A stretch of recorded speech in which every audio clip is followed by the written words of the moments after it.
pressure is no longer subtle. What once felt like a distant hierarchy has inverted under the floodlights of the Premier League, and Chelsea FC now find themselves looking north with something close to urgency. Sunderland A.F.C.'s rise has not just disrupted expectations, it has unsettled assumptions about where power sits in English football. The leadership at the Stadium of Light are no longer fielding polite inquiries. They are dealing with aggressive approaches from a club that once dictated terms. This is the shift. Chelsea are not calling to scout, they are calling to negotiate from a position they did not expect to occupy. And the boldest part is not the interest itself, but the willingness to consider sacrificing internal assets just to open the conversation. Sunderland are no longer a stepping stone, they are a stronghold. Inside Stamford Bridge, the situation has escalated into something far more uncomfortable than a routine squad adjustment. The technical leadership in London is grappling with a goalkeeping department that has failed to provide clarity, authority, or stability. That uncertainty carries consequences. It forces decisions that go beyond tactics and into identity. To solve one problem, they now risk creating another, destabilizing their own hierarchy by placing a high-value Belgian international on the table. That is not a casual move. It is an admission that the solution they need does not exist within their current structure.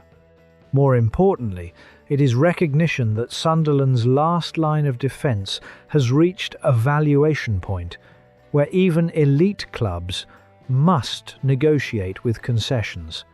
This is not just about filling a gap, it is about acknowledging superiority in a position Chelsea once considered secure.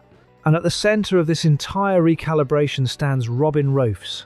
His emergence has triggered what can only be described as a market shock. Reports from London suggest that Chelsea's interest has moved beyond admiration into strategic pursuit. With discussions now, including the possibility of integrating the talent coming from Stamford Bridge into the deal, this is where the stakes become clear. Wearside's decision-makers are no longer assessing a simple transfer. They are weighing a structural shift. Do they preserve the spine that carried them into European contention, or do they accept a recalibration that introduces elite-level versatility into the squad? The inclusion of a Belgian international is not just financial balance, it is a signal that Chelsea understand the scale of what they are asking for.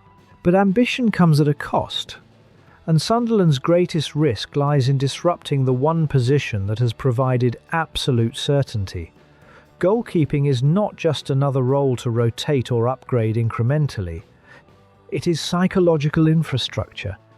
Remove that certainty, and instability spreads through every defensive phase that follows. The question facing the leadership at the Stadium of Light is not whether the incoming player improves the squad on paper, but whether that improvement offsets the intangible authority Roefs brings. Chelsea's approach feels calculated, almost surgical, an attempt to engineer a solution by extracting Sunderland's most reliable component. Yet the power dynamic remains tilted. Sunderland do not need to sell. Every passing day strengthens their leverage, increases urgency in London, and raises the eventual cost of any agreement. If this deal happens, it will not be because Sunderland were convinced. It will be because the terms became impossible to ignore. So now the decision moves beyond the boardroom and into the stands. This is no longer just a transfer story, it is a reflection of identity. Do you protect the foundation that made this rise possible?